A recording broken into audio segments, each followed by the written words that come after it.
The insult arrived without warning, delivered with the ease of a passing comment. My father from his chair spoke loudly to the assembled guests. "She's still a junior employee only." The announcement carried no weight for him, yet it landed with precision.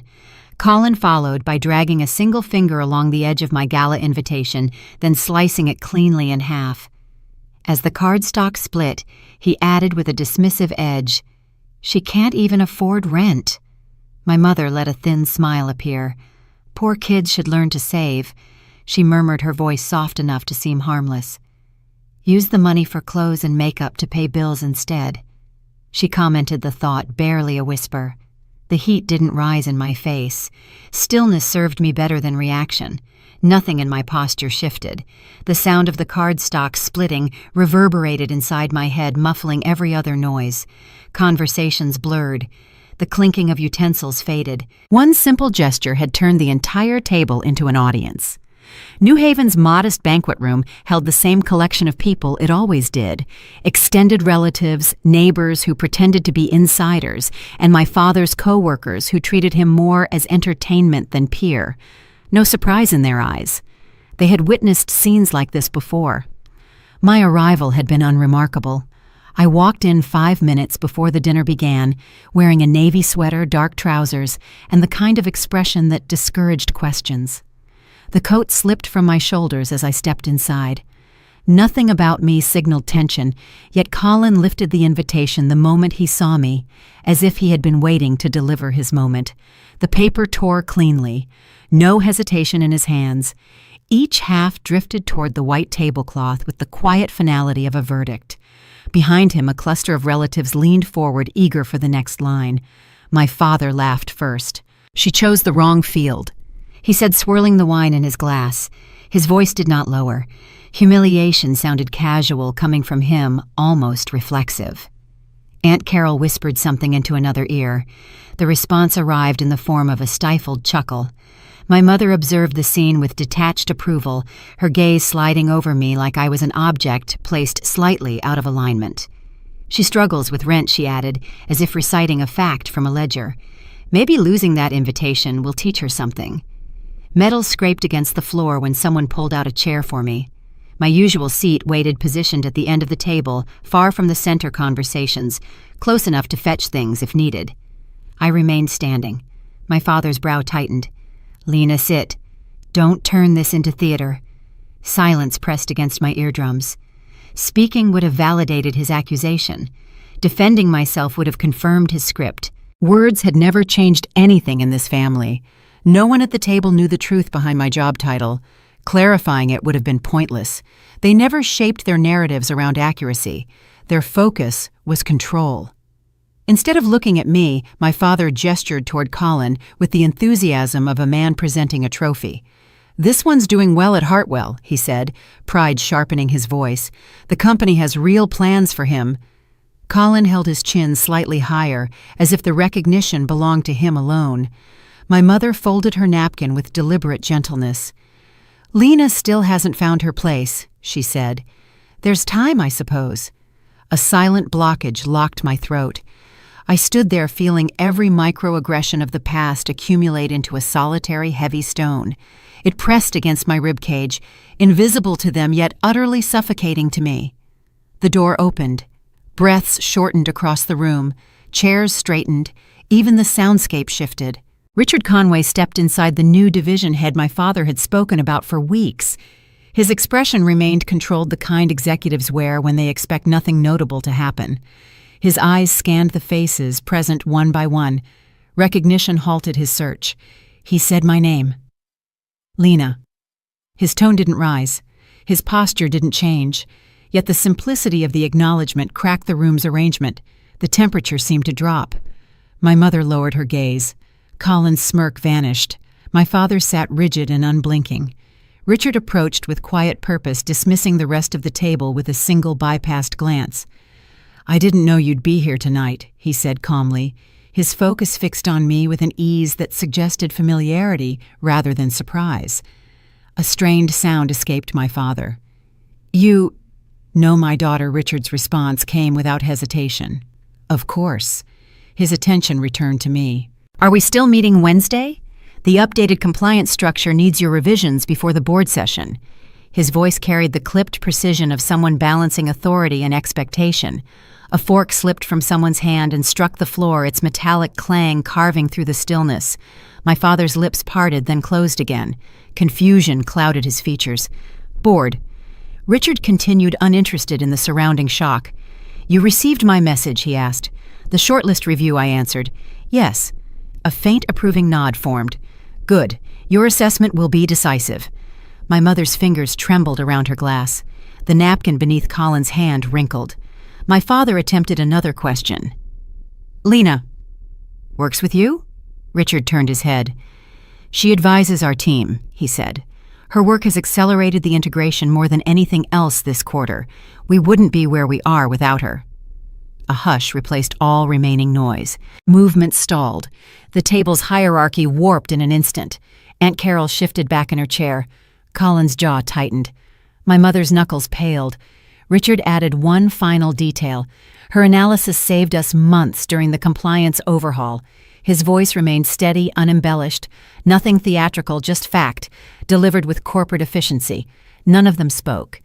Richard offered me a brief nod, clean and professional. "I'll see you Wednesday." The door closed behind him. Stillness lingered like fog. I looked down at the torn invitation resting near my feet. The halves carried no meaning now. I bent, picked them up, and set them gently on the table, the gesture quieter than any accusation. My voice didn't rise. I'm not the one who should feel embarrassed tonight. Nothing met my statement. No argument, no denial, no attempt to mend what had been torn. Their silence held more truth than their words ever had. A shift had begun. Returning to the previous order would be impossible. The room no longer held the power it once claimed. Tension settled over the table with a density that felt almost physical. Conversations thinned until they became nothing more than faint background murmurs. Every gaze shifted toward me with the uneasy fascination people reserve for revelations they never expected. My father pushed grains of rice across his plate, pretending to focus on his meal while clearly replaying each word Richard had delivered. My mother's spoon circled her soup again and again long after the surface had cooled. Colin stared at the tablecloth, studying the pattern as if the fabric held instructions for escape. I remained still. The quiet worked on my behalf, carrying the weight I didn't need to vocalize. For once, truth didn't require effort. It had already carved its place. Aunt Carol lifted her wrist toward the chandelier, angling her bracelet as an excuse to evaluate me. The gesture failed to disguise her curiosity. My mother noticed and stiffened her shoulders, attempting to regain composure. She had never truly lost, but no longer owned. With an artificial brightness, her voice entered the silence. "You never mentioned you work with Mr. Conway." My fork halted in midair. "That was never your question." A small tremor tightened the corner of her mouth. Whatever response she had prepared vanished. A comment like that once would have pierced me. Now it barely brushed the surface. My father inhaled sharply. He tried to reclaim authority, saying, "You should have told us. Why keep something like that from your family?" I set my fork down with measured precision. Information isn't hidden when people refuse to listen. A faint flush crept into his neck. "We listen," he insisted. A quiet breath eased from my chest. "Do you?" No rebuttal formed. Colin's attention sank deeper into the tablecloth. My mother dabbed at her lips with her napkin, unable to mask the sting. Grasping for the familiar role, my father attempted a pivot. "We want you to succeed, Lena. Your decisions often concern us." My eyes met him without hesitation. "That is the version of me you maintain, the one that keeps your story intact." Mom's composure faltered. A brief, almost invisible wince crossed her features. The waitstaff entered the room with polished trays, unaware that they had stepped into a battlefield disguised as a dinner. Cream-filled pastries landed in front of each place setting. My father readjusted his tie as if the dessert had rescued him. My aunt smiled too broadly, desperate for normalcy. I left my plate untouched. Adrenaline dulled everything else. My mother reached for a gentler tone. "Of course we think you're capable, darling. You've always just been so quiet, difficult to read." My father cut in quickly. He clarified his position, stating, "What she means is that you never established stability, not in a way we could understand." The metallic tap of my fork against porcelain signaled the end of my patience.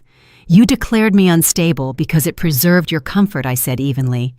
"It allowed you to measure success by a scale that excluded me." He frowned. "That isn't fair." "It's accurate," I replied. "Every attempt to explain my work was dismissed. Every milestone was downgraded to coincidence. Every accomplishment became invisible the moment it threatened your expectations." Colin exhaled sharply, barely concealing his irritation. "It's never that deep, Lena." The ice in my voice carried no hostility. "Then why tear up my invitation?" His expression cracked. Whatever confidence he had evaporated, words refused to form. He glanced around the table, the panic in his eyes undeniable. My father's attention snapped toward him. A sharp tone cut through the air. "Why did you do that?" "Colin." A flush crept up my brother's neck. He searched the room for an ally. None appeared. "I thought it was one of those events where you wouldn't belong." "Belong," I repeated without raising my voice. "Among people who understand their field." He had no reply. Aunt Carol attempted a lifeline. "Well, maybe everything was just a misunderstanding." My gaze shifted toward her. "Is that how you describe laughing at me before the evening even started?" A ripple of color spread across her cheeks. She reached for her water glass as if hydration might save her. Mom intervened. "It's not personal. Families tease." Calm replaced every old instinct to shrink. Families inquire. They support. They stay curious. Teasing begins when respect ends. My father's patience thinned. Authority had always been his weapon. Tonight it felt dulled. "What do you want from us?" he snapped. "An apology." My eyes didn't move from his. "Understanding," I said quietly. "That's all." Another silence unfolded, sharper, heavier, harder to ignore. The muted piano, drifting from the restaurant beyond the door, created a strange contrast, almost mocking the stillness inside the room. A flicker crossed my mother's face, uncertain, calculated or remorseful. The emotion lacked clarity. Her hand edged toward mine, stopping short of contact. "Lena, we never knew. You didn't share any of this." "I tried," I said. "You preferred the simpler story, the one where Colin performs and I disappoint." My father stiffened. "That narrative is absurd." One eyebrow lifted slightly. "You highlight his achievements. You recite his promotions word for word. My work barely receives a nod." Mom stared at the polished table, unable to craft a denial. My father sat taller, reaching instinctively for control. "Now that things are clearer, we can start from scratch." A muted ache spread through me, heavier than irritation. "So now I matter because someone you admire validated me." His silence confirmed what he wouldn't say aloud. A long stretch of quiet rearranged the room. Nothing broke the moment until my purse vibrated. I retrieved my phone without urgency. A message from Richard appeared. "Thank you for handling that with restraint. See you Wednesday. The board values your work." The screen glowed. The name glowed harder. I slid the phone away. No explanation followed. None was required. They had seen enough. My father exhaled slowly, realization reshaping his posture. Resonance replaced denial. The truth had become too large to shrink. My aunt leaned closer to my mother. "She works with the board," she whispered, too loudly, too astonished. The word board altered the atmosphere. My mother leaned forward. "Lena, how could you keep something like that from us?" My fingers closed around the strap of my purse. "You settled on who I was long before I had the chance to describe anything else." Colin swallowed. "So what exactly do you—" My voice remained level. "I build structures you've never bothered to understand." His shoulders tensed. Honesty rarely strikes loudly. Sometimes it strikes clean. The remainder of the dinner unfolded with the stiffness of a rehearsal gone wrong. Questions dried up. Curiosity replaced judgment. No one dared say more. I rose from my chair first. No objections surfaced. No ridicule trailed behind me. No demand pulled me back. My coat rested over the back of the chair. I slid my arms into the sleeves and tightened the collar. My father's voice followed, not loud, not commanding, but strained. "We'd like to see you again. Soon. I turned slightly. Maybe I said, if you're ready to see me clearly. Then the door opened, and the night air greeted me with a chill sharper than anything inside that room. The sky above New Haven looked cleaner than it had an hour ago. For the first time, I didn't feel like I was leaving them. They were the ones left sitting in a story no longer written for them. When I stepped into the banquet hall earlier that evening, I knew exactly what I was walking into. My parents hosted the New Year dinner every January 1st with the same guest list, executives my father wanted to impress neighbors, my mother wanted to outperform, and relatives who showed up mostly to compare careers and bank accounts. I had prepared myself for the usual glances, the polite questions, the subtle jabs. What I did not expect was how easily everyone accepted the story my family told about me. Quietly, I navigated the room, offering polite smiles. No one approached me first. They waited for context, for someone to define me before they engaged. My mother provided that context immediately. "That is our daughter," she told a woman in a sequined navy dress. "She is still figuring things out." I heard it even though she said it softly. The woman nodded kindly. It must be hard at that age without something solid. My mother sighed as if she carried the weight of my supposed instability. "We are hoping she settles soon. Her brother is doing wonderfully at Hartwell, of course." I turned away before they saw my expression. I found my seat at a smaller table set to the side, away from the cluster of guests with titles and influence. My place card sat between a retired couple who barely remembered meeting me last year and a cousin who had once asked if I had ever considered going back to school so you can get a real job.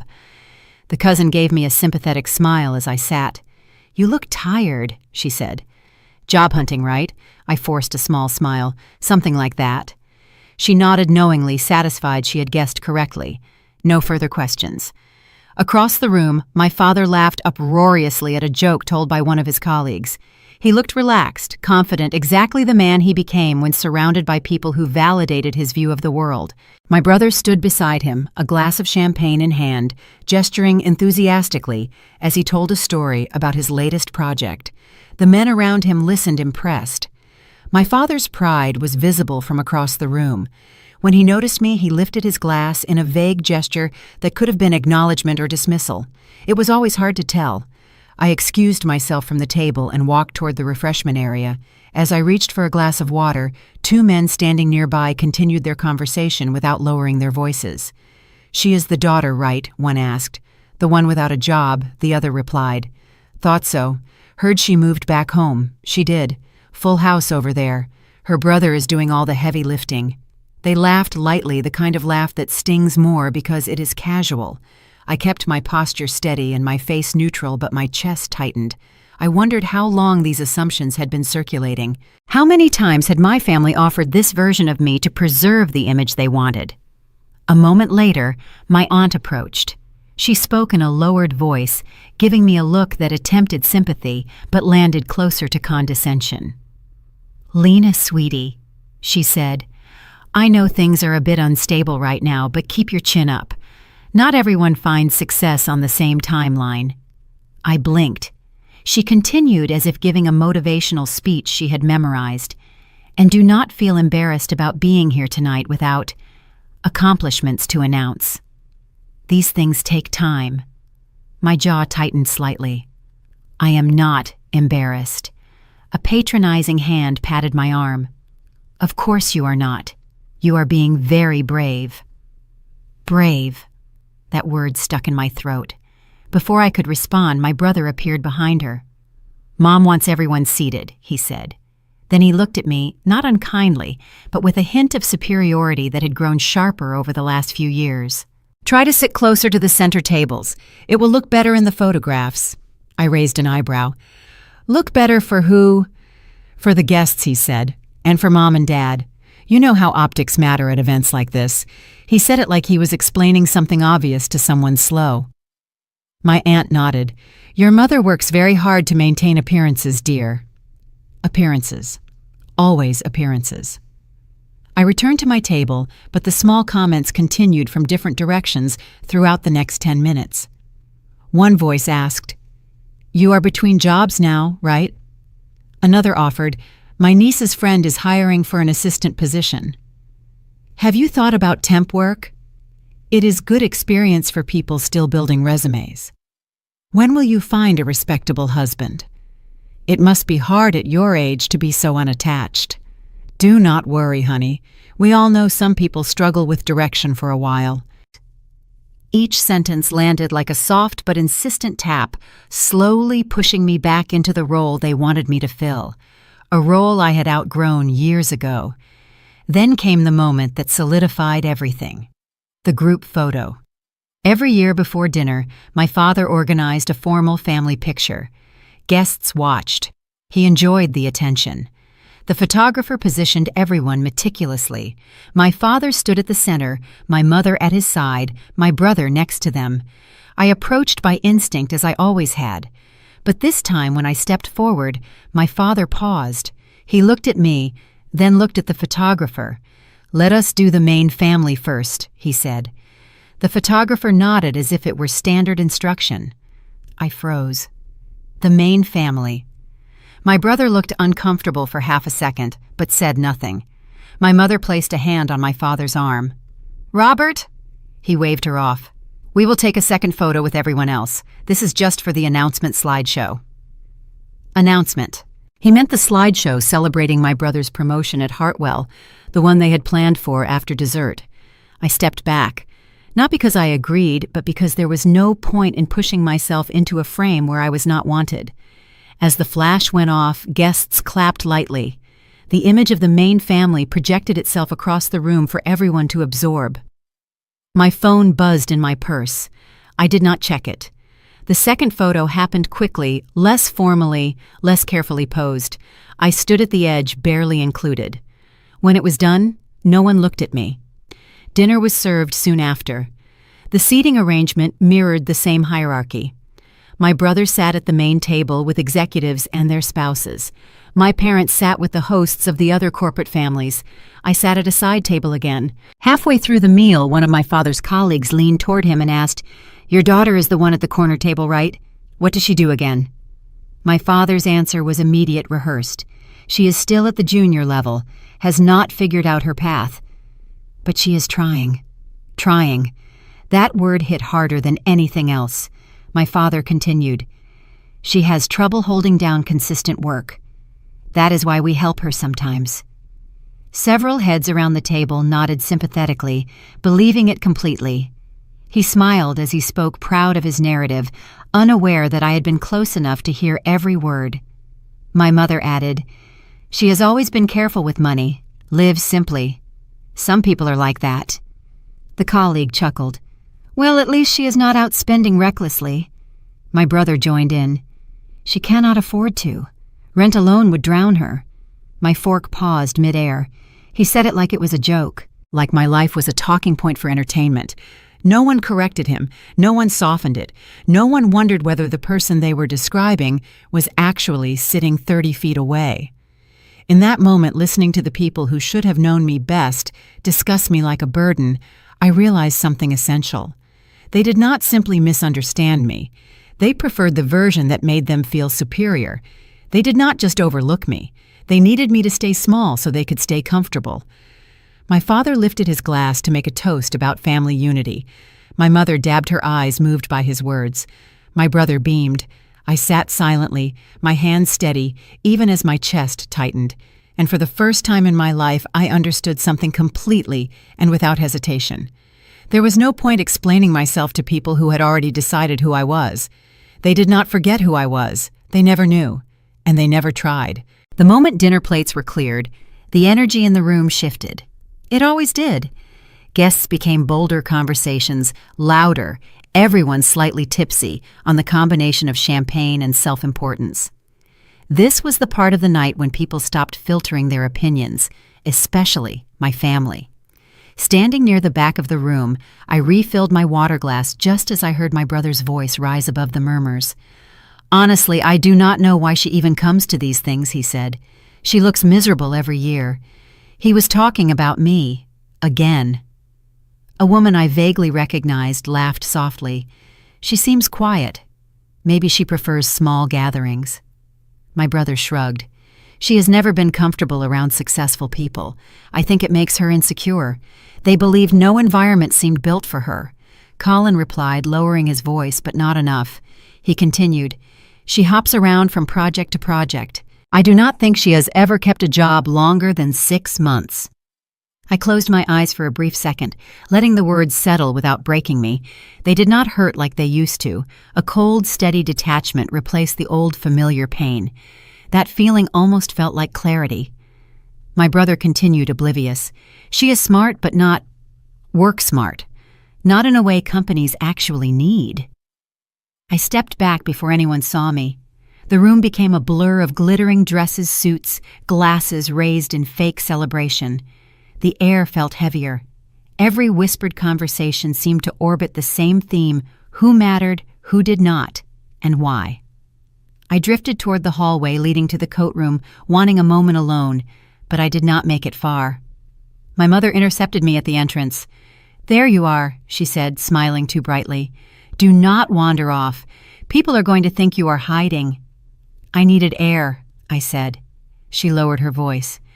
"Please do not look gloomy. This dinner is important to your father. It reflects on all of us."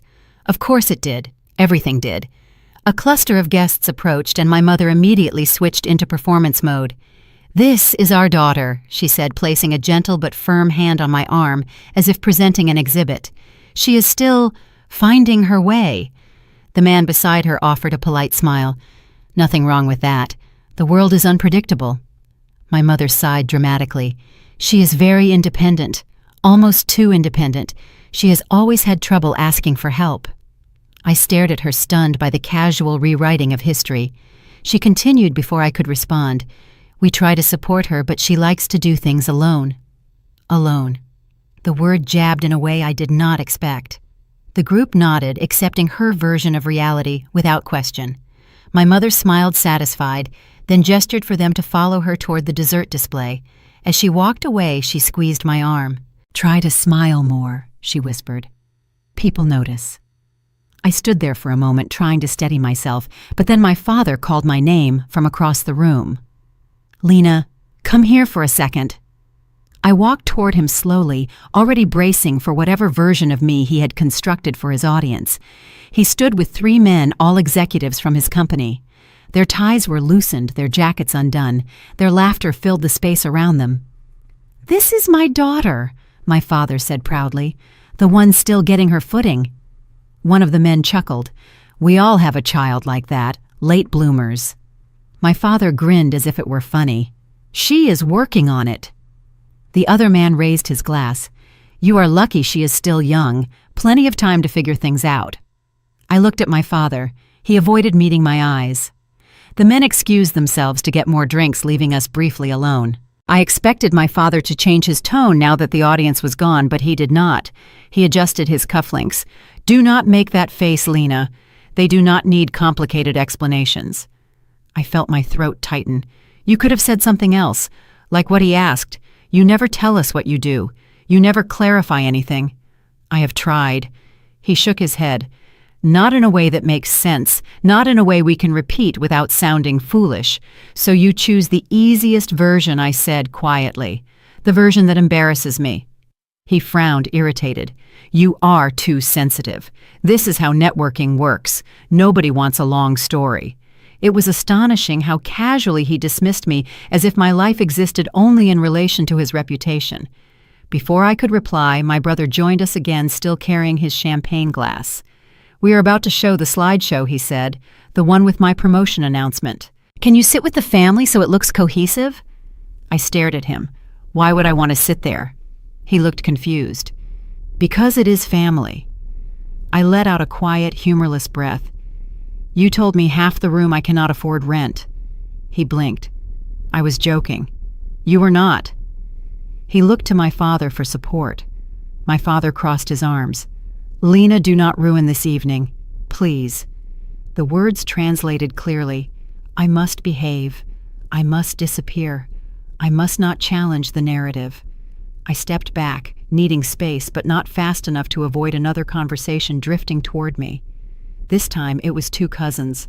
"She does not look happy. She never does." Do you think she will ever get her life together?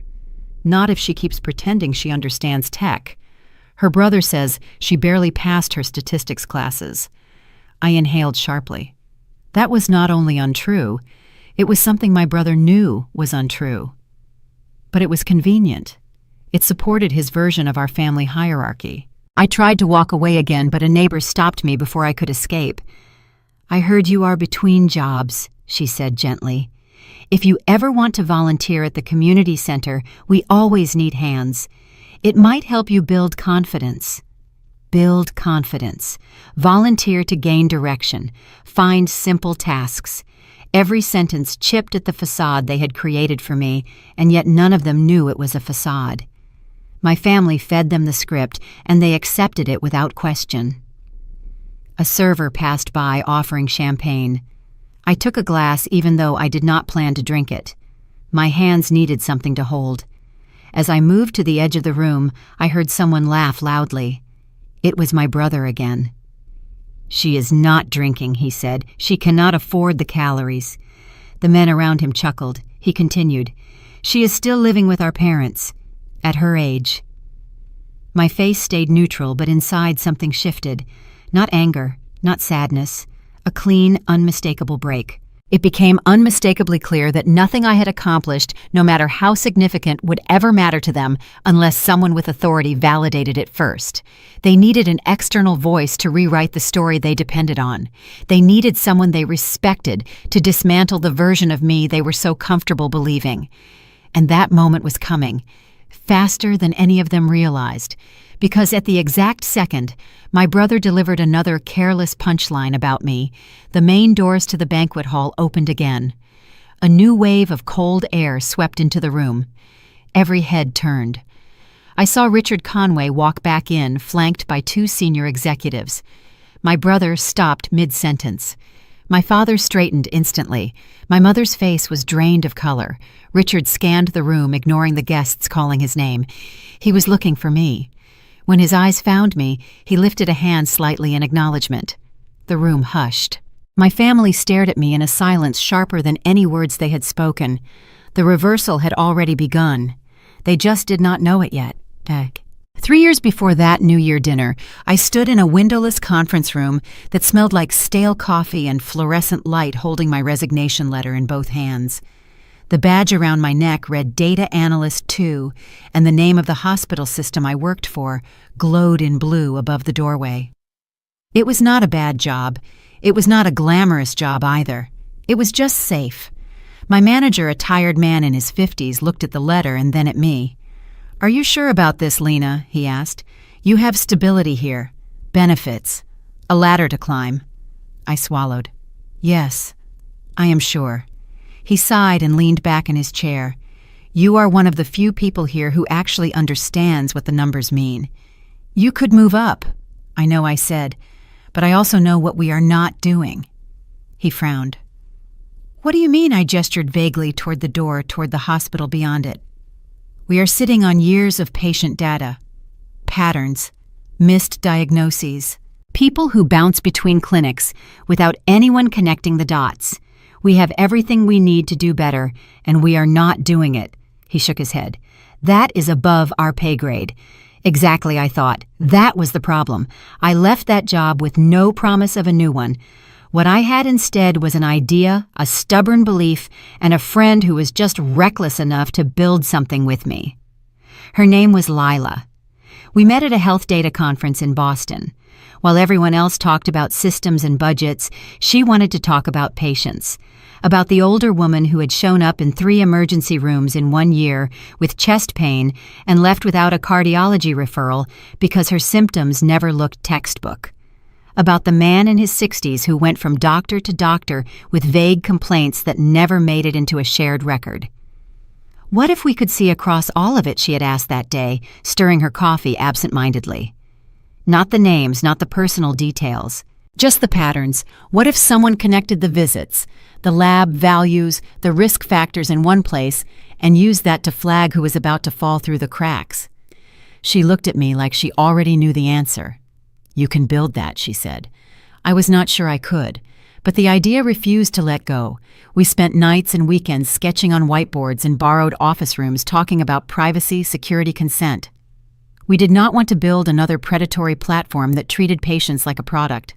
We wanted to build a system that would help providers see the people they were missing, especially older patients, especially those who did not know how to advocate for themselves. We called it ClearPath.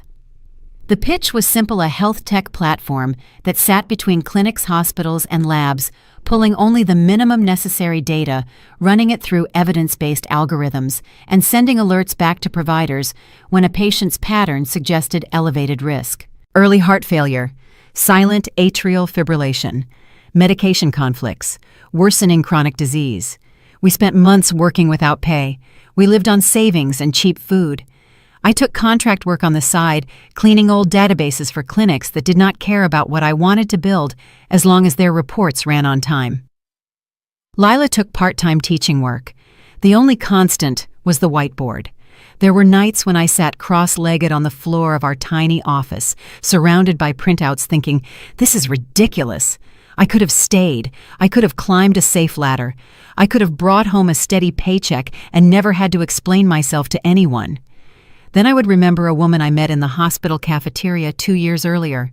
She had been in her late 60s, sitting alone with a folder of test results she did not understand. She had asked me, a stranger in a badge, if I knew what any of it meant. Her doctor had rushed out of the room after the appointment late for the next patient. "I do not want to be dramatic," she had said, trying to smile. "But I am scared." I had walked away that day, angry that no system existed to push people like her to the top of someone's list before it was too late. Those memories held me where fear would have pushed me back.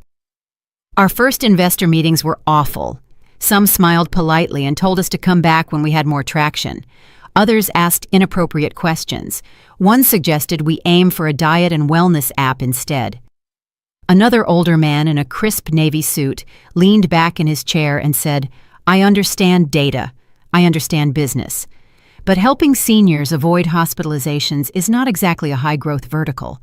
I left that meeting shaking. Lila squeezed my shoulder. "We are not building this for him. We scraped by. We built a prototype with a handful of clinics willing to experiment. We leaned hard into privacy. No names. No full charts. Only flagged patterns linked back to the providers who already had the relationships. A doctor would get a nudge. This patient has had 3 respiratory visits in 6 months. Consider further workup. A nurse would get a message.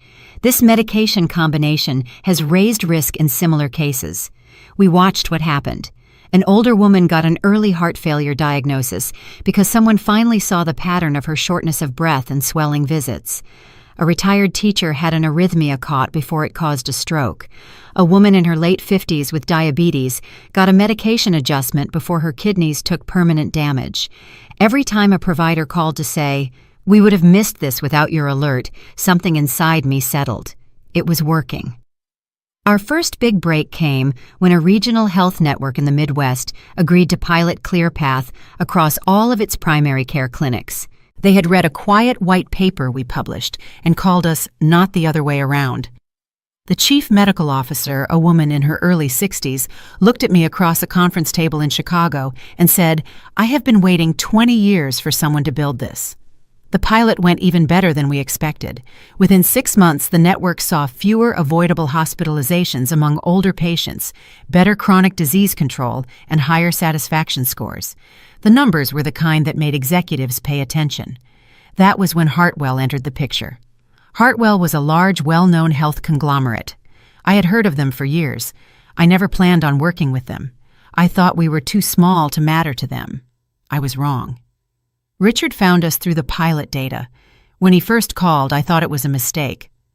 "This is Richard Conway from Hartwell," he said. "We have been reviewing some outcomes tied to your ClearPath platform. We should talk." Lila and I flew to New York for the meeting. We had no suits that matched the lobby. The building was all glass and stone and quiet power. I felt underdressed in my black blazer and sensible shoes, but once we walked into the conference room and the screen filled with our own data, all of that disappeared. They did not want to talk about branding. They wanted to talk about impact. Richard sat at the head of the table, hands folded. "We have been trying to build something like this internally for 4 years," he said. "We failed. You did it with a team of 6. He asked questions that actually mattered. How did we handle consent? How did we ensure that alerts did not bias care against marginalized groups? How did we keep the algorithms transparent? We had answers not because we had prepared for his questions, but because we had built ClearPath with those principles from day one." 3 months later, Hartwell made an offer to acquire ClearPath outright. The number on the first term sheet made my hands shake. It was not a fantasy number. It was not lottery money. It was the kind of number that meant safety. That meant I could pay off every debt, take care of my own health, take care of my future, and never again have to stay somewhere that disrespected me to survive. We negotiated hard. Not for more cash, but for terms. We wanted control over how the platform would be used. No hidden data sharing, no quiet selling of patient patterns to third parties. We wanted an ethics council with teeth. We wanted to stay involved in decisions. Hartwell surprised me by saying yes to most of it. "I want this to be our reputation piece," Richard said. "The thing we point to when regulators, patients, and families ask what we are doing is actually responsible." When the deal closed, my stake converted into more money than anyone in my family had ever seen. I did not tell them. Not because I wanted to hide it, but because I knew exactly how the conversation would go. People would call it luck instead of work. Questions about numbers would come before questions about me. My value would be tallied like a balance sheet. Every part of the journey that was not money would vanish from their view. So I kept living in my modest apartment. I kept driving my used car. I put the money into boring things: index funds, safe accounts, a retirement plan. I increased my giving to organizations that worked with older patients who had no advocates. I paid off my student loans quietly in one afternoon and then sat on my sofa staring at the zero balance, feeling something I had never felt before: freedom. Inside Hartwell, my role shifted. I was no longer the outsider building from scratch. I was the person they called when they needed someone to explain what ethical data use meant in the real world. I joined committees, internal boards, and strategy sessions. When Richard asked if I would consider a formal executive track, I hesitated. "You already act like a vice president," he said. "You may as well have the title." He put my name on the VP shortlist for health data strategy before the New Year dinner. My family did not know any of this. The long, silent hours building everything from scratch were invisible to them. Risks that could have ruined my entire future never crossed their minds. Patients who trusted me with their health existed far outside their awareness. What it took to negotiate the acquisition was beyond their imagination. My equity stake earned through years of sacrifice meant nothing in their eyes. The burden I carried daily was something they could not begin to comprehend. They saw only what they chose to see. A daughter who lived simply, who kept quiet, who did not perform success the way they understood it. They assumed that meant failure. I let them. For a while. Not because I enjoyed being underestimated, but because I finally understood something important. I did not need them to understand my life for it to be real. Their version of me was small. Mine was not. For the first time, I was starting to choose my own version over theirs. The office lights glowed a faint amber against the evening fog as I stepped inside, still replaying every word from the dinner in my mind. My family had reduced my entire life to a punchline over New Year dishes, but here in this quiet space at Horizon Link, I could finally breathe. I sat at my desk, opened the laptop, and pulled up the latest patient flow dashboard our engineers had pushed. The numbers reflected years of work sacrifice and sleepless nights that no one in my family had ever cared to understand. While they mocked me for being a junior employee, I was shaping the platform that would redefine national patient data logistics. As I scrolled through the charts, my thoughts drifted back to everything they would never know. The quiet efforts of designing the system were invisible to them, lost in their assumptions. Every risk I took to build the company from zero never crossed their minds. The commitment I made to patients whose lives shaped my purpose remained far outside their awareness. The long, silent struggle to protect my intellectual property during negotiations lived in a world far removed from their casual dinner judgments. My financial worth earned through relentless commitment meant nothing in their eyes. The weight I carried daily, the responsibility of a system that managed real human health outcomes, was beyond anything they could begin to imagine. Forrest's message popped onto my screen. "Did you get home safe?" I exhaled, fingers hovering over the keyboard. "I am at the office," I typed back. "Could not sleep. Working." He responded with a simple, "I will come by. Stay there." I stared at the message, feeling a flicker of warmth cut through the frustration lodged in my chest. When Forrest arrived 20 minutes later, he carried 2 steaming paper cups from the cafe downstairs. No questions, no pity, just a quiet presence. He placed a cup beside me and leaned against the edge of my desk. "What happened?" he asked softly. I told him everything. Not the polished summary, the raw truth. The humiliation of watching my father tear up my invitation in front of everyone. My brother laughed as he mocked my finances. My mother parroting poor people must learn to save as if I were irresponsible and not someone investing in building a company that could one day change healthcare entirely. The jokes, the smirks, the way they devoured the idea of me being small. Forrest listened with a stillness that anchored me. No interruptions, no attempts to fix what was unfixable. Just focus. When I finished, he crossed his arms. "They are wrong," he said, matter of fact, not comforting, but stating a truth he expected me to accept. "But you already know that." I gave a weak smile. "It still hurts." He offered insight with genuine empathy. "Of course it does. Family cuts deeper than anyone else could. They think they know you because they knew who you were. They have no idea who you became." I looked down at my hands. "They think I have failed." Forrest exhaled slowly, "Then let them think about it. For now." Those words settled over me like a blanket. He was right. Silence was not weakness. Silence was strategy. I did not need to defend myself to those who had already decided what story they preferred. He pushed off the desk and walked over to the whiteboard. "Tell me what you are working on," he said, switching to work mode. "Let us put your mind somewhere productive." I nodded and pulled up the prototype screen. The new triage mapping model. It predicts patient data bottlenecks before they occur. "We tested it on 2 partner hospitals this morning." Forrest's eyes sharpened with interest. "Show me the results." For the next hour, we dove into the architecture, debating the best way to integrate cross-hospital interoperability without compromising data privacy. By the time we stepped back from the board, I felt lighter, the weight on my chest easing. Work grounded me. Work reminded me of who I was outside my family's narrow lens. He grabbed his coat and hesitated as we wrapped up. "Can I say something personal?" he asked. I nodded. "You understand that the acquisition is not just business. Your presence matters. The way you treat patients, the ethics you insist on, the way you want the platform to serve people, not profits. Older donors trust you, especially women 55 and up. That demographic is incredibly hard to win." He took a slow breath. "Your empathy is the reason Horizon Link stands out." I blinked, heat touching my cheeks. "I do not know about all that." "I do," he said firmly. "You are the reason Helix bought us. Do you know how rare that is? Legacy donors see you even if your family refuses to." His words were steady, grounded, impossible to dismiss. At that moment, I wished I could believe my worth, the way he delivered it without hesitation. But old wounds do not vanish simply because the truth is spoken. "I wish they understood," I whispered. "Maybe one day," he said, "or maybe never. Either way, your trajectory does not depend on their understanding."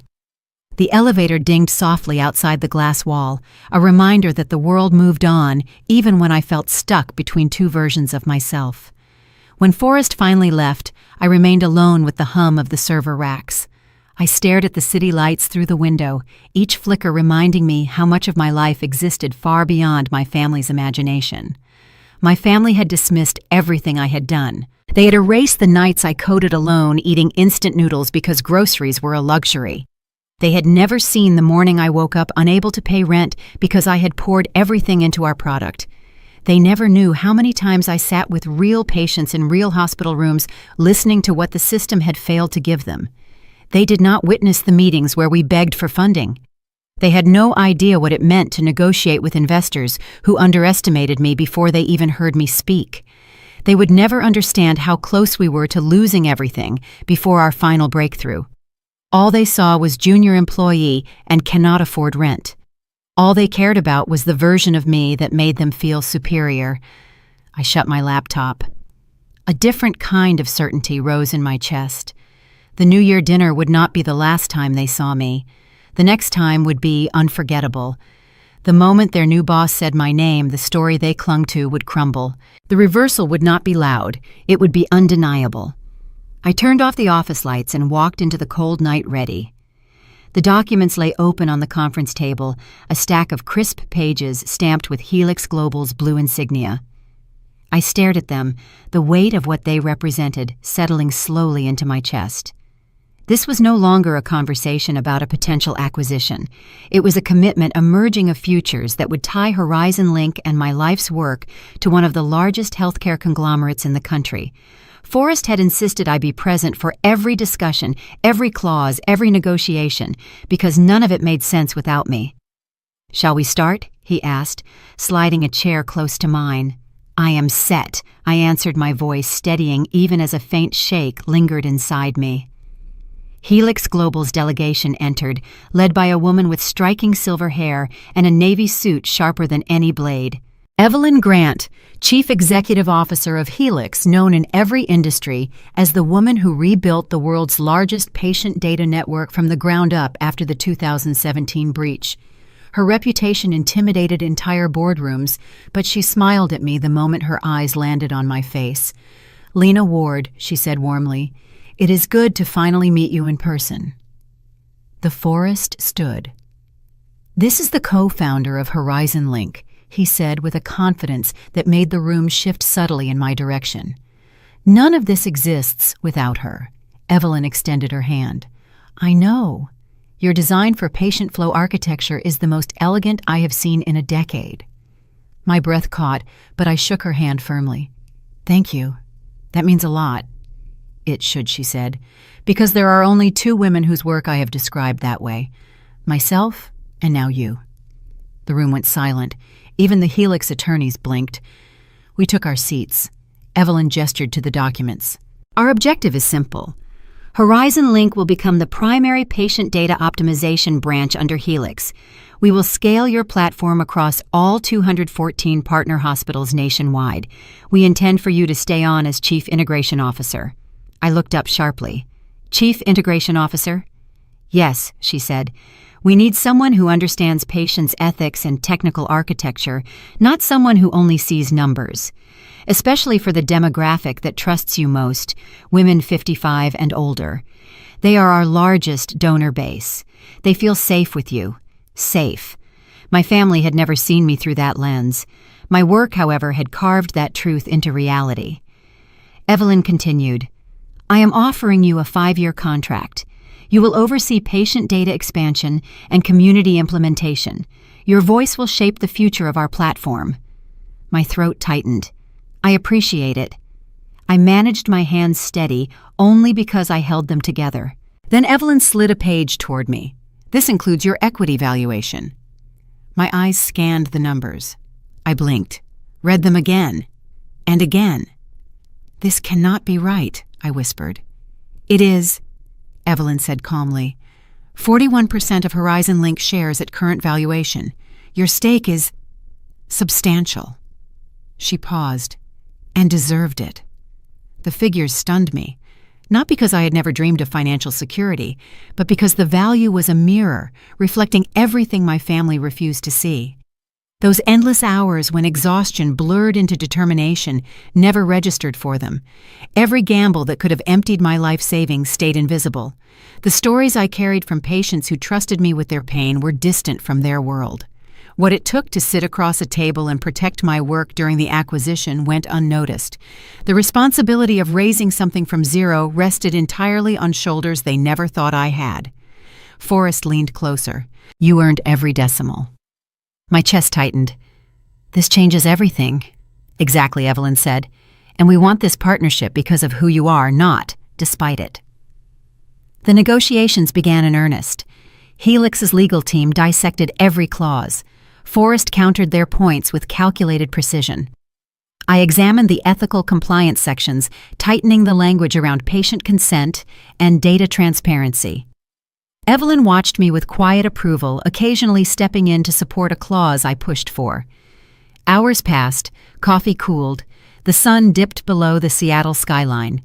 At one point, Evelyn closed her folder and addressed the whole table. "Let me be perfectly clear," she said. "This acquisition only works if Lena remains in leadership. Horizon Link without her is just code and hardware. Horizon Link with her is a movement." A murmur moved through the delegation. I swallowed pressure prickling behind my eyes. No one in my family had ever spoken about me with even a fraction of that respect. When the final page was reviewed, Evelyn folded her hands. "We have 2 final matters to discuss," she said, "both concerning you, Lena." My pulse spiked. "What matters?" "First," she said, "we want to announce the acquisition at a formal event on January 10th, the same night Helix hosts its annual New Year Health Tech Gala. Every major donor will be present." The gala. The forest echoed. "That is perfect." A familiar ache rose in my chest. January 10th, the same date as the dinner my family had weaponized to shame me. Evelyn smiled knowingly.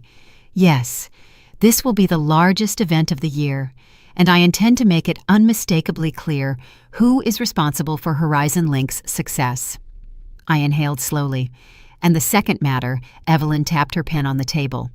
"Helix's new Seattle division begins next week. Your family's new boss, Theodore Vance, will attend the gala with me." My breath froze. My family had spent the entire New Year dinner bragging about Theodore Vance as if he were royalty descending from the heavens to bless their mediocre careers. Evelyn continued, "He reviewed your portfolio last month before meeting your brother. He asked specifically to meet the Horizon Link architect." She smirked. "He was impressed." Forrest's eyebrows rose. "He has no idea she is the same junior employee they mentioned." "None," Evelyn said. "And I think the reveal will be clarifying." A quiet shock moved through my chest. This was not about revenge. It was not about proving a point. It was simply the outcome that had always been waiting. Evelyn's voice softened. "I know what it is like to grow up in a family that misunderstands ambition. You are not the first woman I have seen rise in spite of it." I met her gaze. Strong, steady, true. "What do you want me to do at the gala?" I asked. Evelyn smiled. "Walk onto that stage when I call your name. Accept your position publicly, and allow the facts to speak for themselves." The sound of my name and her voice shifted the entire room. Recognition lit in Theodore Vance's eyes as he connected who I truly was. Understanding finally struck my family as they saw the strength behind everything they had dismissed. My future unfolded like a quiet, unstoppable wave. Across the table, the lead attorney flipped the final page toward me. Lena Forrest said softly, "We are ready for your signature." I picked up the pen. My hand hovered. I didn't doubt the contract. I finally understood the magnitude of it. Luck had nothing to do with it. Miracles played no part in this outcome. Chance never shaped the path I walked. Every inch of progress came from effort I carried without witnesses. I signed my name with a steady hand. Forrest exhaled. Evelyn nodded in satisfaction. The attorneys gathered their documents. The deal was sealed. As we stood, Evelyn touched my arm lightly. "Prepare yourself, Lena. The world will see you differently after this." I nodded. "So will my family." Her smile deepened. "Especially them." When the elevator doors closed behind us, I finally allowed myself the smallest, softest truth. The reversal had already begun. The restaurant buzzed with early evening chatter as I stepped inside. Warm lights glowed against polished wood, masking the sharp tension I felt building in my chest. My family had chosen this place for the New Year dinner every year, and the private room in the back always carried the same heaviness. Not nostalgia, expectation, judgment, tradition disguised as closeness. My father sat at the head of the table scanning the wine list with the practiced posture of someone performing authority. My mother adjusted her gold chain, whispering something into his ear. Colin dominated the conversation with a loud laugh, clearly entertaining a coworker I had never met. The moment I entered, their expressions shifted surprise, calculation, and a touch of annoyance that I had arrived on time. My mother motioned toward an empty chair. "We are ready to order now," she said, polite but clipped. Colin nodded toward his coworker. "This is the sister I mentioned earlier," he said, tone light but dismissive. "The one still in junior operations." His coworker let his gaze trail over me without subtlety. "Got it." My father offered no correction. I took my seat without reacting. Dinner began with predictable commentary, Colin praising his own team performance metrics, my father nodding along with pride, my mother chiming in with anecdotes about church friends impressed by Colin's trajectory. Nothing about their tone surprised me. They carried on as if my existence served only to accent their accomplishments. Conversation moved smoothly until Colin lifted his glass. "Here is to grow," he said cheerfully. His eyes landed on me, especially for those still trying to get their footing. The corner of my mouth lifted. "Firm footing depends on the ground you choose," I replied. He chuckled, assuming victory where none existed. "Cute." The waiter approached. I opened my menu, but Colin interjected before I could speak. "She will take the lowest-priced entree," he said confidently, trying to keep her budget on track. I closed the menu slowly. "I can speak for myself," he shrugged. "Just trying to help." The coworker smirked. My father continued reading the wine list as if nothing happened. My mother did not raise her eyes. Moments later, my father cleared his throat, shifting into a tone he saved for constructive criticism. "Your mother and I have concerns," he began. "You need direction. You are 32.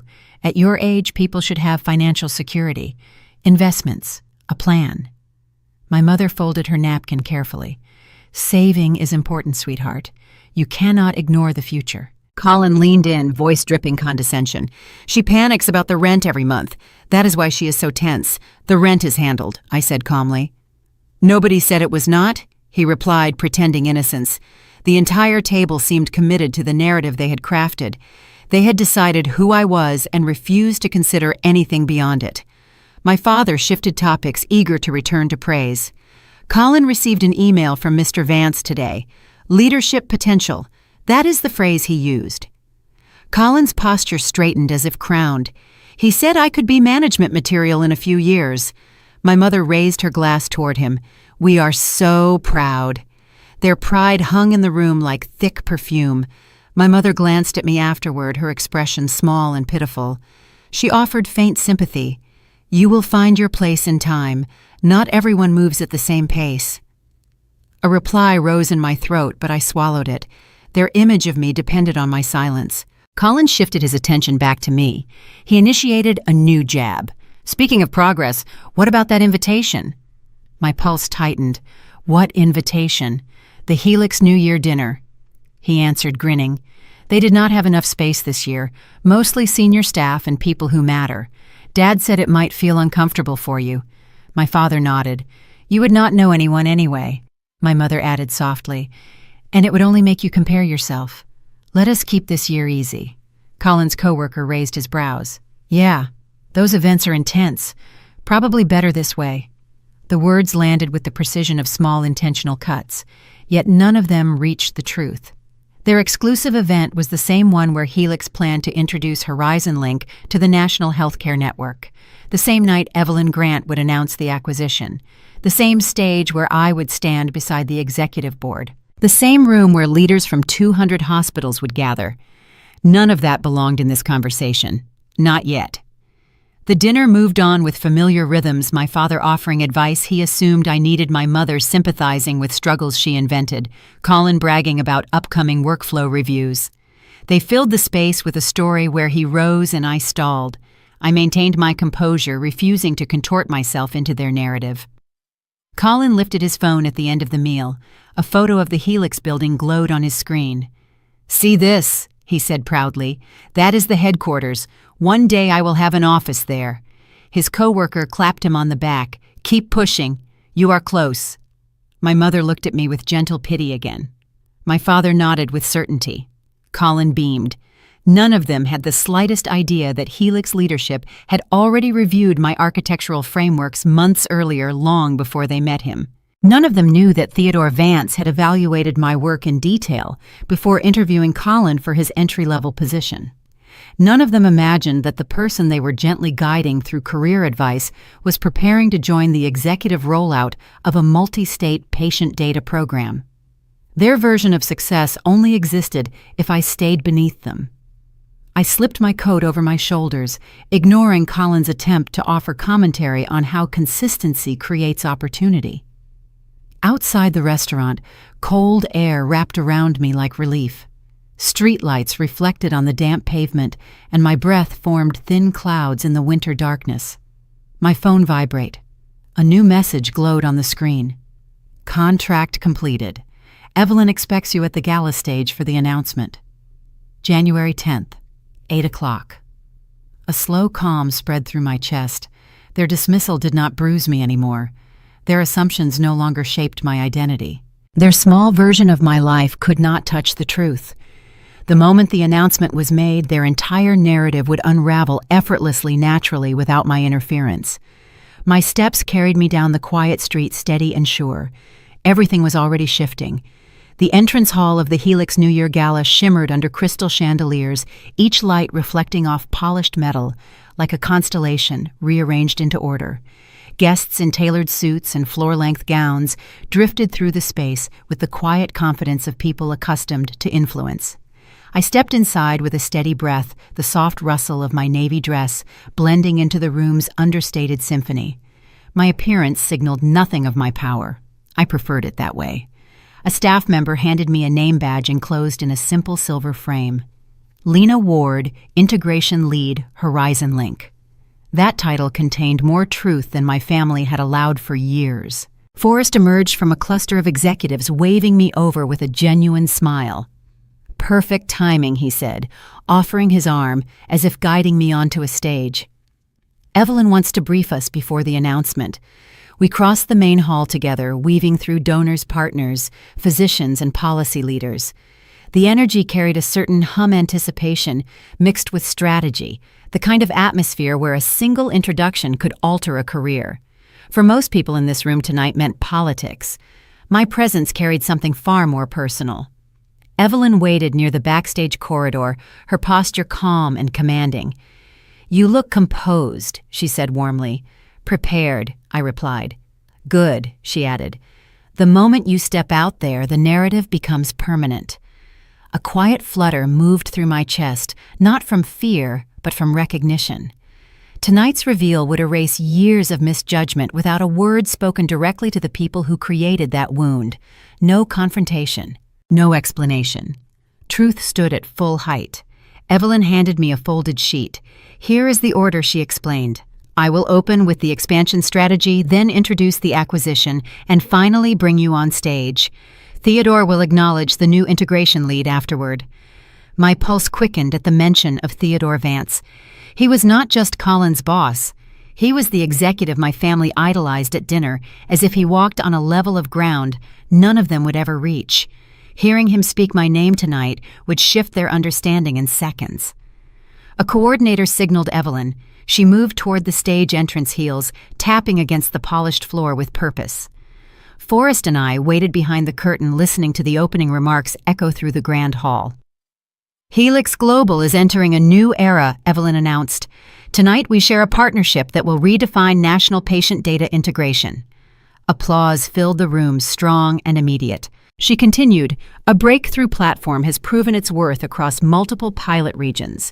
This technology improved early detection rates for older adults, reduced avoidable hospitalizations, and strengthened continuity of care for seniors who often slip through the cracks. This platform is Horizon Link." The crowd responded with even louder enthusiasm. My heart beat steadily, not fast, not slow, simply certain. Evelyn's voice shifted into something more personal. We seldom encounter innovations built with equal parts technical skill and ethical commitment. Horizon Link stands apart because it was designed by someone who placed patients first, especially older adults who often feel invisible in modern healthcare. A hush fell over the hall, the kind of stillness only respect can summon. She extended her hand toward the curtain. "Please welcome the architect of Horizon Link, Lena Ward." Stage lights poured over me the moment I stepped forward. Conversation froze mid-breath. Faces turned, eyes widened. Not because of the dress or the spotlight, but because my name carried a weight that traveled further than anything my family had ever imagined. Evelyn greeted me with a firm handshake infused with pride. "Thank you for trusting this work," she said quietly. The applause swelled, filling every corner of the ballroom. I scanned the room, not looking for my family, but acknowledging the gravity of the moment. Several hospital directors nodded in recognition. A few donors stood. A cluster of community advocates smiled warmly. Older women, patients, caregivers, leaders lifted their glasses as if claiming me as their own. Forrest joined us on stage to stand beside the display screen. Evelyn spoke again. "Horizon Link will become the core of Helix's integration strategy. To lead this transformation, we are establishing a new executive division. Tonight, we formally introduce our Chief Integration Officer." I glanced at the Forrest. His expression radiated encouragement. Evelyn turned slightly toward me. "Lena will hold that title effective immediately." A wave of murmurs rippled through the audience, surprise, respect, admiration. The sound settled into the air like a shifting tide. The next segment belonged to Theodore. Helix's newest regional head stepped onto the stage with measured strides. His presence carried authority without arrogance, the kind of steady demeanor that earned loyalty rather than demanded it. He positioned himself behind the podium, flipped to the final page of his notes, and looked directly at me. "I reviewed Horizon Link's framework before meeting my Seattle team," he said. "The design impressed me more than I can express. The architecture showed clarity, precision, empathy. I expected the creator to be a veteran in the field, someone decades into their career. Instead, I learned the truth tonight." His pause sharpened the atmosphere. "Lena, your work sets a new standard for the industry." A quiet gasp fluttered through the hall, followed by applause that built in layers. Theodore closed his folder. "I look forward to working closely with you. The Seattle division will follow your lead during implementation." That single sentence reshaped every false assumption my family had spoken at the dinner table. They had spent hours lecturing me about visibility and initiative, while the very man they idolized would now report directly to me on integration matters. Evelyn stepped to the podium again. "Thank you, Theodore. That concludes the formal announcement. We invite you all to join us in the reception hall to celebrate the beginning of this new chapter." As the audience rose, Forrest leaned toward me. "That was the moment," he whispered. "Everything just realigned." The reception hall buzzed with congratulations. Executives approached to express admiration for the platform. Physicians asked about implementation timelines. Community health advocates thanked me for designing a tool that considered vulnerable patients instead of just system efficiency. A retired nurse in her 60s touched my arm gently. "You built something that remembers people like me," she said. "Please do not lose that." Her words reached deeper than any applause. "I will not," I promised. Executives across the room lifted champagne flutes toward our team. Forrest carried himself with relaxed confidence, accepting every handshake with pride in his eyes. Evelyn spoke with senators and hospital representatives, redirecting each conversation toward the ethics behind our system. The energy in the room radiated momentum. Toward the edge of the crowd, I noticed Theodore speaking with a group of regional directors. He broke away and approached me with a respectful nod. "I misjudged the scope of Horizon Link," he admitted. "Seeing the full structure tonight changed my understanding." "Thank you," I replied. "The system exists because patients need something better." "You built exactly that," he said. "Seattle will benefit from this partnership. Your team will have my full support." His sincerity held no trace of the formality he used in meetings. This was acknowledgement pure and unfiltered.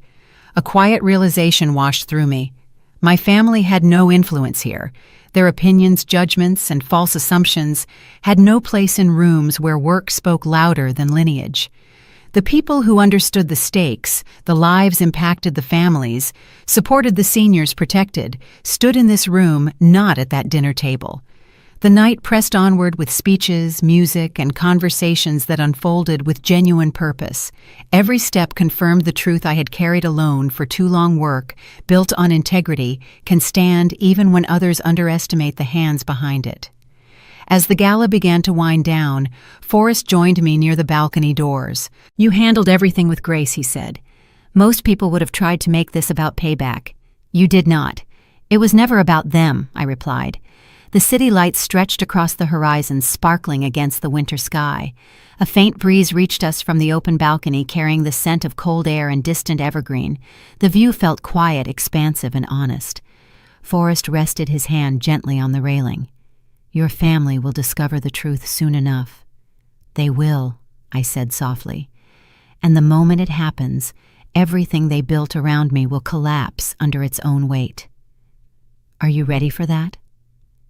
"Yes," I answered, steady, "more than ever." The festivities continued inside, but I remained on the balcony for another long breath, letting the night settle around me. The work I carried for years had finally stepped into the light. No confrontation required, no raised voice, no argument. Truth revealed at its own pace. Tomorrow would bring its own reckoning. My parents arrived at the gala reception 30 minutes after the announcement ended. The timing alone revealed everything. They expected Colin to greet them with stories of proximity to leadership. They expected their own importance to be acknowledged. They expected the night to reinforce the hierarchy they protected so fiercely. None of them expected their world to tilt the moment they walked through the door. My mother scanned the room first. Her eyes shimmered with anticipation as she clutched her small gold purse close to her ribs. She rose onto her toes as if searching for Colin among the crowd. My father lingered behind her with practiced confidence, assuming an invitation to a Helix event meant automatic respect. Colin walked between them with exaggerated ease, already rehearsing compliments he hoped to receive from Theodore Vance. Not one of them realized they had stepped directly into the celebration of my work. Evelyn approached the three of them before I had taken a step toward their end of the room. Her presence alone carried weight. Conversations quieted as she moved. Even senior physicians shifted aside to clear a path. "Welcome," she said smoothly. My father puffed his chest. "Thank you for including us," he replied, assuming credit that belonged nowhere near him. Evelyn offered a polite nod. "This is an important night for Helix," she said. "Our integration lead has delivered work that will influence national systems for years." My mother smiled tightly. "We heard something about a young woman speaking earlier." The room responded so warmly. "You will meet her momentarily," Evelyn said. Recognition had not struck them yet. The pause that followed felt like a drumbeat waiting for its cue. Colin stepped forward.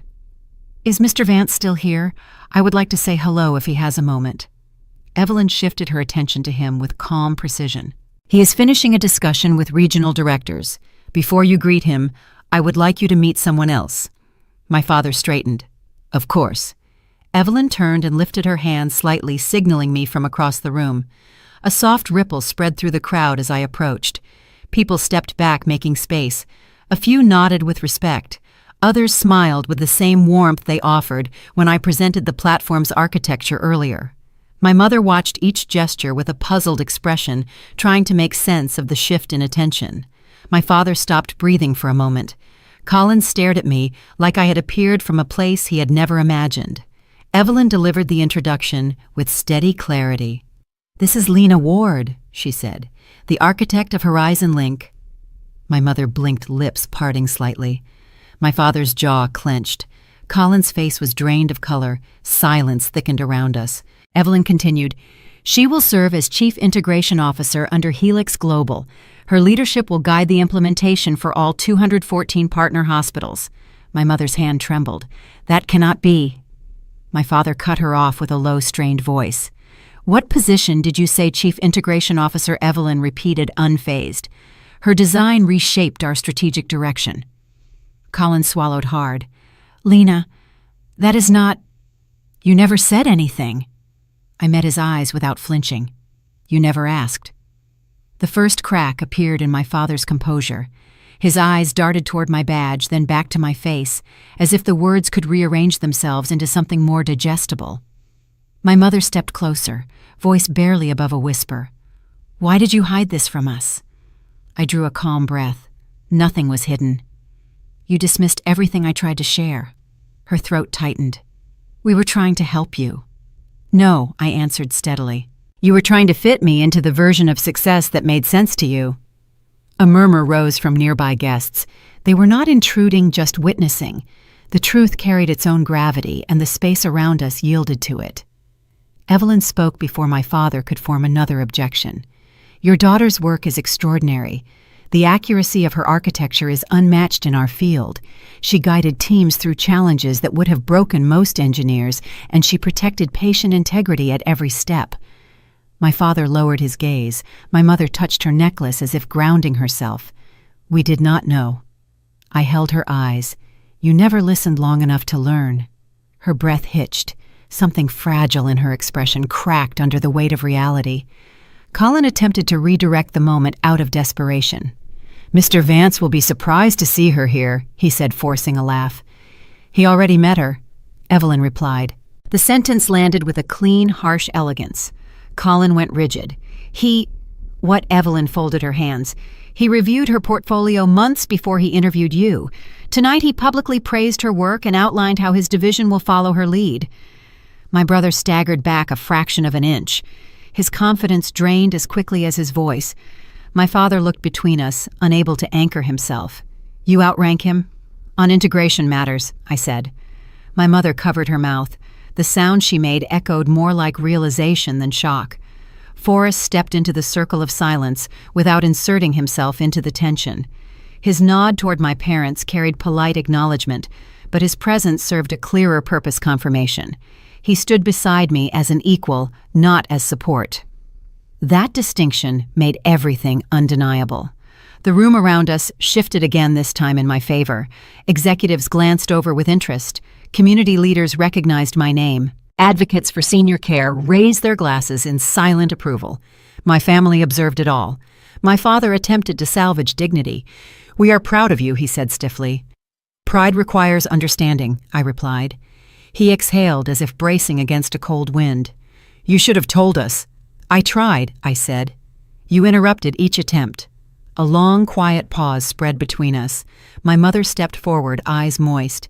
"We judged you unfairly." Repeatedly, I answered. Her voice cracked. "We did not know you built something so meaningful." "You did not want to know," I said softly. Evelyn's steady presence anchored the moment. "Your daughter carries responsibility many executives twice her age cannot handle," she said. "She earned her position through discipline, not convenience." My father's shoulders lowered in defeat. Colin finally spoke, his voice faint. "What happens to me after this?" "That depends on your work," I said, unmoved by his panic. "Not on mine." He nodded slowly, unable to form a response. A coordinator approached, informing Evelyn the next group of donors was ready to meet us. She offered me a small nod. "I will see you out front," she said. Then she addressed my family with polite finality. "Thank you for attending." My parents stepped aside automatically. Forrest lingered beside me. "You handled that with more restraint than most people could manage." "They needed the truth," I said. "They got it," he replied. As we prepared to move toward the guests, my mother touched my wrist gently. "Can we talk later?" she asked. "Just us." Her request held vulnerability I had never seen from her. Forgiveness required time, not pressure. "I will think about it," I said. She nodded, understanding she had no right to demand more. My father whispered, "Congratulations," then added almost inaudibly, "We misjudged you." "That part is true," I said. Colin remained speechless, staring at the floor as if searching for a version of reality where he still outranked me. Conversations resumed behind us, the gala returning to its rhythm as if the room had exhaled. Forrest placed a hand on the railing, waiting for me to move. "Ready?" he asked quietly. "Yes," I said. This time there was no tremor in my voice. The night had delivered its reckoning. No anger arrived. No spectacle unfolded. The truth stood steady, complete, and utterly undeniable. The morning unfolded with a quietness that felt strangely earned. Light spilled through my windows without urgency, giving the apartment a calm I had not felt in years. My laptop rested on the table beside a stack of documents I no longer needed to defend. For the first time, the silence around me reflected what I had built rather than what others assumed. Emails began to arrive in measured intervals. Senior directors requested follow-ups with an unmistakable degree of respect. Evelyn forwarded a briefing outline for the next integration phase, attaching a short note that acknowledged my leadership with unfiltered sincerity. Even Forrest's message carried an ease that suggested the landscape ahead had shifted into alignment rather than resistance. My family, however, formed a separate set of communications. My mother's voice filled my voicemail inbox before I finished breakfast. The tone wavered, uncertain, carrying questions she had avoided for years. She apologized without fully naming the offense, then apologized again for the vagueness itself. Her final message sounded more like a plea than a request. She wanted a chance to understand the woman she had overlooked. Another alert appeared with my father's number. He sounded composed at first, yet the tension beneath his calm surfaced quickly. The man who once lectured me about discipline now struggled to find a foothold in the conversation he recorded. Words like misjudgment and blind spots slipped into his attempt at grace. A subtle tremor edged through the last sentence, revealing more truth than he intended. Colin remained unseen until the evening.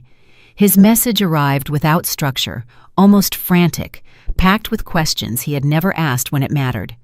He feared losing his position. He feared confirming every insecurity he had hidden behind arrogance. He feared my silence more than my success. Not a single line acknowledged what he had done to create the distance between us. The phone screen dimmed and I set it aside. A knock landed at my door 5 minutes later. Forrest stepped inside carrying 2 mugs of tea, the steam drifting upward in smooth spirals. He placed one on the counter, studying my expression with quiet curiosity. "You look like you are watching 2 worlds collide," he said. "Feels accurate," I answered. He moved to the couch, leaving space for whatever I needed to sort through. I joined him, holding the warm cup between my palms. "My family is trying to rewrite everything overnight," I said. "It is disorienting." "That tends to happen when truth sits in plain sight," he replied. "They treated my work like a harmless hobby," I continued. "Now they are scrambling." Forrest's voice carried no judgment. "They pushed you into a small box. You walked out without waiting for their permission. That alone can destroy the illusion they relied on." "They want explanations," I said. "Give them time to find their footing," he suggested. "You owe them honesty, not protection." The conversation shifted into work decisions after that. We reviewed deployment timelines for the first rollout wave. He outlined regional considerations affecting shorter adoption cycles. I recommended adjustments for hospitals with outdated compliance pipelines. The exchange unfolded easily, as if every piece clicked into place. When the conversation wound down, he collected his coat. At the doorway, he paused. "One more thing. Do not carry Colin's panic. His growth is his responsibility." I nodded. "I know." He gave a small, confident smile. "Good. Rest tonight. Tomorrow reshapes everything again." The apartment returned to stillness after he left. The quiet felt fuller this time, less like a void, and more like a space I finally occupied fully. I walked toward the balcony, opened the door, and stepped into the evening air. Cold wind brushed my face, while the city below moved with steady rhythm. Hospital rooftops glimmered across the skyline like scattered signals from lives intertwined with our platform. A sense of steadiness settled beneath my ribs. Triumph never entered the room. Vindication stayed distant, as if it belonged to someone else. Victory over another person felt irrelevant to everything unfolding. A grounded calm centered solid, unmistakably mine. My thoughts drifted back to my mother's final message. Her voice carried a mixture of regret and hope. She wanted a daughter she could see clearly. My father wanted a narrative that allowed him to respect me without confronting his own cruelty. Colin wanted to survive the consequences of his arrogance. Each person sought something different. One sought forgiveness that had not been earned. Another reached for guidance that did not belong to them. The last retreated into old habits desperate for comfort in the very dynamics that once harmed us all. Forgiveness could not be rushed. Healing demanded actions that had yet to appear. Understanding rested on willingness, not desperation. Accountability grew only when someone chose to stand still and face themselves. Relationships shift over time, and ours had reached that threshold. Certain ties might rebuild in years. Others would remain altered. A few had already dissolved into something unrecognizable. When the final document was saved to the cloud, I closed my laptop and stepped onto the balcony. Cool air brushed against my face, carrying the faint smell of rain still holding back somewhere above the city. Lights flickered across the skyline in small waves. Cars moved below like sparks tracing the edges of a long, winding circuit. A realization settled across my chest with a calm strength. Earlier versions of me had faded. The woman standing in their place held her ground fully. Authority flowed through her words without needing force or volume. A quiet certainty defined the space around her, untouched by apology or hesitation.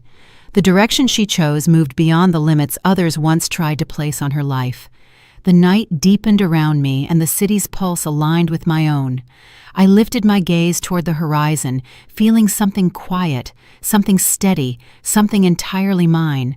The digital assault began in the early morning. Messages exploded on my phone demanding a response that matched the volume of their panic. My mother's plea surfaced first, a fragile request for understanding stripped of its usual social armor. Next came my father's strained voicemail, a halting admission that danced around the edge of true remorse. Finally, Colin's desperate texts arrived, focused only on whether his new boss Vance still saw him as capable. The three voices converged, a chaotic choir, seeking absolution I was not yet ready to grant. I left the screen face down on the desk. Stillness was my strategy now. The city outside offered a gentle hum beneath the windows, its steady rhythm indifferent to the domestic crisis unfolding in my inbox. For the first time in my life, this quiet morning belonged solely to me. A faint aroma of coffee hung in the air. I lifted my mug, letting the heat settle in my hands. Outside, the world-sharpened light outlined the building's promising clarity. Work waited for me not as a burden, but as an anchor. Horizon Link's rollout required precision driven by necessity, not anxiety. My responsibility ahead was massive, yet it rested naturally on my shoulders. I listened to my father's recorded voice, halting words, attempts to reach certainty that failed, circling the truth without landing on it. I ended the message without a second thought. Colin's stream of panic followed. He feared his place in the company. He avoided acknowledging his history of dismissing me. Every line turned inward, confirming his inability to face his own actions. The screen dimmed. The room returned to its profound quiet. I settled at the desk with Evelyn's rollout charts. Planning soothed me more than any strained conversation with my family ever could. The work demanded clarity, not approval. Pages turned beneath my fingers, detailing how hospitals would implement the platform. Lives depended on these adjustments. Every decision shaped patient care. A knock sounded at my door just as I finished marking the last chart. Forrest entered with fresh folders. The morning treated you gently. He observed his gaze, assessing. I needed the stillness, I answered. We reviewed the integration strategy. The exchange flowed smooth, deliberate, and precise. He offered acknowledgement when we finished.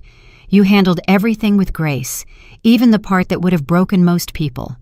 They are still resisting the truth, I said. They are. But you are not responsible for the pace of their growth. The door closed behind him. The evening arrived, and I prepared the final memo.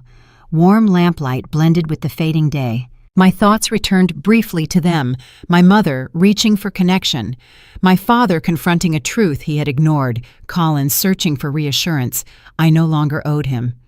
A realization settled across my chest with calm strength. The woman standing in their place held her ground fully. Authority defined the space around her, untouched by apology or hesitation. The direction she chose moved beyond the limits others once tried to place on her life. The night deepened. I lifted my gaze toward the horizon, feeling something quiet, something steady, something entirely mine. If you have ever been pushed aside, treated as invisible, or told you would never rise, I would like to hear your story. Tell me how you proved them wrong.